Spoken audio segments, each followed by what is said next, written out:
How's it going, everybody? RazingHel here, and I'm back with another episode from that one scenario in Civilization 6 where you play as Alexander of Macedon, and your objective is to conquer all of Persia in basically 50 turns.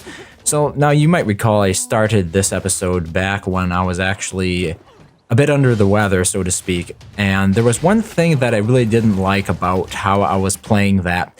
And that was the episode wasn't really as much about empire building. A lot of Civilization 6 focuses on empire building, but this scenario in particular is very combat focused. As you'll notice right here, all I'm doing right now is combat. I've cut out everything else that was formerly captured in the video and just reduced it to the combat because that is, by and large, what the scenario is mostly about, is very strategic or tactical maneuvers that you have to perform with your units that eventually sort of outdo the enemy, which in this case is Persia and a couple of its vassals. So it just didn't seem interesting to me. Like, what exactly could I bring to the table in terms of insight or commentary on it? Let's move this unit here, and oh, I guess this unit is better at attacking, it has better odds than this other unit over here. It just seemed that it would be really boring, considering this is a total of an hour and a half of footage, all condensed down into about 20 minutes. But enough of that, let's talk a little bit about what's going on here. So you might have noticed I raised at least one city. There I promoted a unit, or I promoted a few units for health reasons. And this is one thing that I commonly do in Civilization 6 is I usually hold off in giving my units promotions until they get damaged. Because every time you promote your units, much like in Civilization 4, they will heal a bit. I think they heal a little bit more in Civilization 6 than it did in Civilization 4. Like, if I recall correctly, in Civilization 6, it's more like 50% heal that they get from getting a promotion. Whereas Civilization 4, it's more like 25%. I couldn't say that for sure, but that's just basically what it feels like.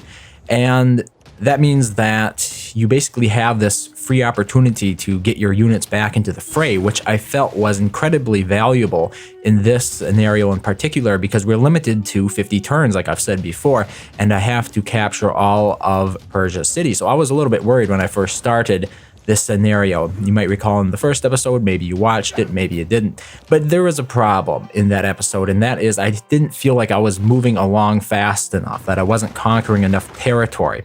So I'm trying to press on as quickly as possible here, and that is why promotions in particular can be particularly, that's a little bit redundant, but they're particularly valuable due to that reason.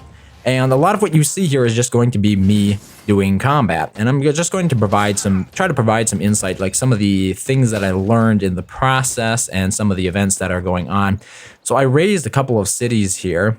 I'm bringing in the siege towers, which in some ways were useful and in other ways weren't. Overall, I like the horsemen a lot because since this scenario was based on speed by and large, the horsemen are particularly valuable because they are very, very fast. And you'll notice that I build a fair amount of horsemen going forward from here. Another thing that is very valuable in this scenario is actually making use of the great generals. Now, personally, I think it's too easy to get great generals. You'd have to effectively split your armies up into so many little segments to make full use of all the great generals you get that I find it impractical, and I still haven't worked out exactly how the great general bonuses stack. So whenever you have a great general that is sort of supporting another unit, they have a radius around them, and it provides their great general support bonus to all of the units that are in that radius. This means that well, it doesn't mean anything, but it means that I'm uncertain as to how the bonuses are applied if, for example, you have 3 great generals all with their radiuses overlapping. You might notice that, like right there when I selected that great general, he had this big white radius. What happens when you have 3 of those great generals and all those radiuses overlap each other? That should actually be something I investigate and report on later about the game, because it is particularly interesting, and I found myself involved in situations in this scenario in particular where I wasn't sure if the bonuses being applied were from different great generals, because they do have different abilities. Alexander the Great, I think, is the best, and then the great generals that come after him have like either a bonus and especially to movement, or a bonus especially to strength, like plus 10 strength to units within their combat radius, or plus 2 movement and plus 5 strength to units in that combat radius. Taking plenty of cities here, as you might have noticed, and getting back. Right there, we're going to do another promotion because, you know, that archer took a great deal of damage from the city's bombard. It was either the city's bombard or it's the archer that was in the city. But we're moving along at a very fair clip here. Like, it's turn 20 or so, and I think I've made a fairly good push at this point. One other thing that I wasn't really certain of was that, should I have raised these cities or should I have captured them? The thing about raising cities is that you can no longer use them as outposts of any sort. The thing was, I just wasn't sure what the downside was to capturing them. Maybe I should have captured them all, because unlike in Civilization 4, there is no maintenance system in Civilization 6. So having a ton of cities is really only a deficit if you actually have to build them up, essentially. If you have to manage any of the economy, having a lot of cities is a bad thing.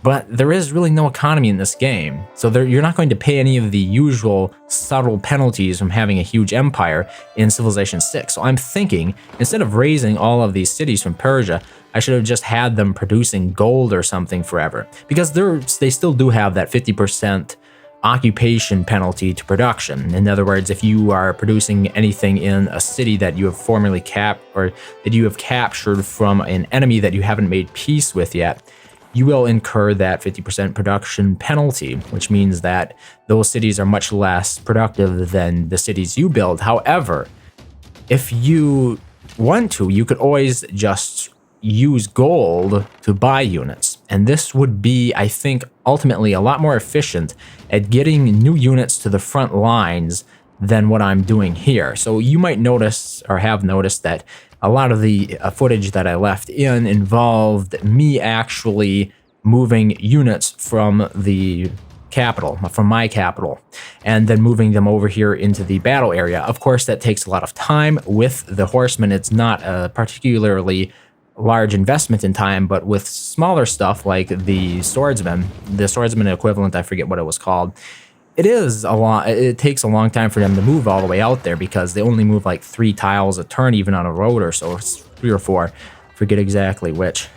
And I'm just thinking that if instead of actually building all of these units, instead I captured cities and then bought those units from those cities that I captured from Persia, I would ultimately be a lot better off. Like, I could make better time, I guess you could say.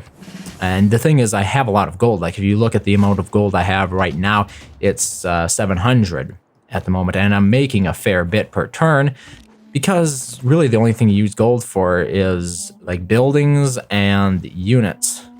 Units do cost gold, and apparently I'm just making so much that I'm not really noticing it as a hit to my economy, because I'm making 32 gold per turn, and I have all these units running around. Another thing that should be noted, I sort of remembered it and needed to make better use of it, I guess you could say, in this scenario, is the art of pillaging in Civilization 6 is particularly interesting. You can pillage different improvements for different bonuses. For example, if you pillage a plantation, you will get some gold. If you pillage a farm, the unit that pillaged it will heal. And I didn't make as good use of this as I could have, because the thing is, all improvements get destroyed once you raise a city or once you capture it. So in other words, if you capture a city and it's basically flipped over to you now, you can't pillage your own improvements anymore for that bonus to health or to gold or what have you. So the thing that you need to do to make optimal use of those improvements is to go ahead and pillage them before you actually capture the city. And I tried to make use of especially the farms for healing my units, because as I've mentioned before, the ability to heal your units without waiting an entire turn of them doing nothing can definitely speed along your progress when you have a limited amount of time available to you as a player. So those are a couple of insights that I think perhaps I could have done better on, but overall I think it worked out fairly well. What are we doing now? Well, I captured a couple of cities, raised them, and we're basically just doing a lot of what we did before.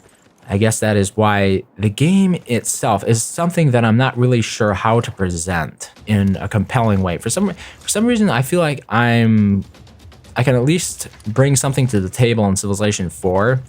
I provide more insight or something, but in Civilization 6, so much of what your time is occupied doing is basically tactics, maneuvering kind of stuff, that I didn't think it would be interesting if I just presented, or if I played it and provided commentary over that. I've mentioned this in the earlier parts of the video, but what exactly do you have to say about unit tactics? If there is no empire management to go along with it, I think just discussing unit tactics the entire time when you're only using a handful of units is going to get pretty repetitive. Like, I only have available to me a handful of these classical units, and the worst part of this is there is really no economy building at all. So there is really nothing different to discuss. I have archers, I have siege towers, I got the swordsmen, I got the horsemen.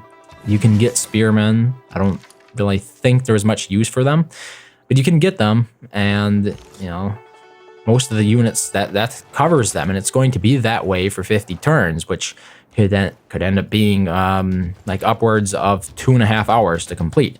So this entire episode that you see here, I think I mentioned this before, but it was condensed down from 1.5 hours of recorded gameplay. So originally, without the editing that I did, which focused on sort of combat gains that I made, the original runtime of the file was 1 hour and 30 minutes, which on average, like, that would make up what I would consider to be about 3 episodes worth of video, because I like to cut them every 30 minutes. I think 30 minutes is a nice chunk of time. It's basically what you would get if you were watching, for example, a standard sitcom or something like that. I know I'm not nearly in the same niche, but it's a standard time format that has been around on television for quite some time, and obviously, they have tried different things over the years, and something stuck about the half-an-hour episode. So I tried to stick with the half-an-hour format. Obviously, it doesn't always work, and my more edited stuff generally isn't. But when we're talking about more or less Let's Plays, gameplay throughs, that kind of stuff, by and large, I try to keep those around 30 minutes for that very reason. And if I had 1.5 hours of video here, basically that is the equivalent of 3 videos. I would have to wait to cover it.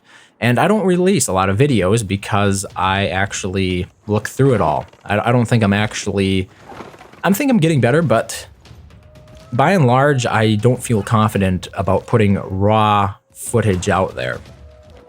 Like, even this audio here, I'll probably go through it to remove me clearing my throat and stuff like that. Small things that I need to stop doing.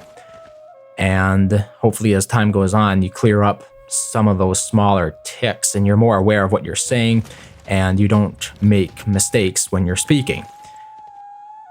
And you have to keep a flow. There's a certain cadence and a certain style. Like, how do you talk for 20 minutes continuously without losing any of that flow? It takes practice, I think, especially when you're recording it at 4 a.m. in the morning and you're ready to go to bed. So you're tired, and then you have to add on top of that you have to try to come up with something entertaining or interesting to point out. And as you might have noticed already, I'm sort of running bare on material here. I'm trying to think of different things that happened during this playthrough, but by and large, it's a lot of the same old stuff. I used siege towers on a lot of cities. I tried to especially prioritize using them on the cities with walls, because obviously the cities with walls have that greater defensive bonus if you don't have a unit that can actually sort of breach the walls. So you got things like battering rams, catapults, and siege towers in this scenario that can help bring down walls. So battering rams basically allow your units to do full damage to walls. They're basically a support unit. The siege tower allows your units to ignore the wall. As far as I'm aware, they might have changed that for this scenario and made it more like a battering ram. I'm not certain. That's the way it was in the vanilla version of Civilization 6. And then we have the catapult, which is basically a ranged siege unit. and it doesn't provide support. In other words, you can't double it up with another unit on a single tile, unlike the battering ram and the siege tower. And the Great General. The Great General obviously is doubled up with units as well. When it came to taking this city on the hill, I felt a little dangerous here, because up until this point I had lost 1 unit total, which was actually a pretty good record. So up until that point I only lost 1 unit total, but these horsemen that I sent to take that city up there in the hills, I forget the name of it, they really took a beating, and there were some moments where I thought it was pretty dicey whether or not I would actually lose some of them. Up until the point I mentioned before, I only lost 1 unit, and this is largely because of the bonuses that are being provided by units such as Alexander, the Great Generals. The Great Generals are particularly adept at increasing the strength of my units, so that way I can sort of lord that advantage over Persia. So if without the Great Generals, I would not be a whole lot more powerful than Persia, but when you add in the Great General radius bonus, it's almost as if I have like the next era's units helping me. You know how every time you advance to a new era, you'll generally research technologies that give you access to significantly stronger troops, and when I think that's one of the reasons why taking the city was so complicated, was it took me so long to actually get a Great General in there to provide that strength bonus to those units, that they were really taking more of a beating than they ever should, and I was surprised by it. But now that I'm just looking at it, how it's playing out here in front of me, I bet that's why I was having such a hard time, is I simply didn't have the units that I need, the support from the Great General that I needed to have. So that's something especially important to keep in mind in the scenario if you're playing it. I believe I only played it on the standard difficulty, so some people could say that's a little bit embarrassing, considering the fact that the AI in Civilization 6 is sort of notorious for being incompetent at putting up any sort of fight. So why did I need to do it that way? Well, the thing is, when it came to this scenario, the difficulty you played it on also affected the number of turns you had to complete it. So if you played it on the hardest difficulty, which I forget the name of it, it was called Deity in Civilization 4, so we're going to go with that. But if you played it on the hardest difficulty, they shaved off essentially like 10 turns of total playtime, which meant you really had to push hard in addition to the usual penalties, I imagine. Imagine the game included the usual penalties that had come along with those harder difficulty levels. I finally took this city. As you might have noticed, the city that I just raised there, that is close to Egypt. It's close to Memphis, but if you live in that region, you should be ashamed of how little I know about the geography there, but it's basically somewhere around Israel. And that city took a long time to take. Like, I was in there once, and then I went in again, and I sort of got beaten back the first time. But the second time, I managed to press my advantage. I had an additional horseman out there to help me, and I managed to take it, because it's a city with walls. And I sent along those swordsmen with the siege towers to help take it, and it just wasn't working because I was taking so much damage that I didn't want to lose units. That was the thing. I probably should have pressed harder than I did, but I was afraid of losing units. And so I backed off, which could have proven fatal. Like, you'll notice we're making pretty good progress here, and I'd say I've conquered about half of Persia by the time this episode is over, but it doesn't leave me with a whole lot of turns by the end of this. Oh yeah, and that was pretty cool. When I captured one of these cities, it healed all of my units. So there were some special cities that are included on the map, and they're scripted for various special bonuses. One of them was supposed to give me a trireme, I believe, or like a galley or some ship. Never got it. I don't know what was up with that. Maybe I misunderstood what they were saying, or maybe I haven't even captured the city yet. But the other ones actually worked. In other words, when I captured one of these cities recently here, I think it was Memphis. And anyway, when I captured that city, it healed all of my units. So, this is something to keep in mind if you can make these sort of synergies work together, where you can time it, and they repillaged the farm for some additional healing. But if you can time it where all of these cities that provide these bonuses get captured at the same time, That means that you don't have to spend as much time healing your army. And that's a big deal in a scenario, as I've mentioned before, that you're timed. You're limited as to the number of turns you can spend until its completion, before the time runs out. And I guess, you could make the case. Civilization always has a time limit, basically. But it wasn't as in your face as the time limit in this scenario was, I guess. It's just the way I felt about it. Like 50 turns is significantly less than 300 turns that you normally get. There's a bit of a sudden ending to this. Oh yeah, by the way, let me know what you thought of this format, because if it doesn't work out, we can always go back to the old way of doing it, because this took a lot of time to edit. It was an hour and a half of footage, and it took me probably, I would say, 45 minutes to an hour to cut out all the stuff that I didn't like. So let me know if that extra effort was appreciated, or should I just stick to commenting over my actual gameplay while I'm playing it, like live reactions. And that pretty much concludes it. So thank you very much for watching, and I hope to see you next time.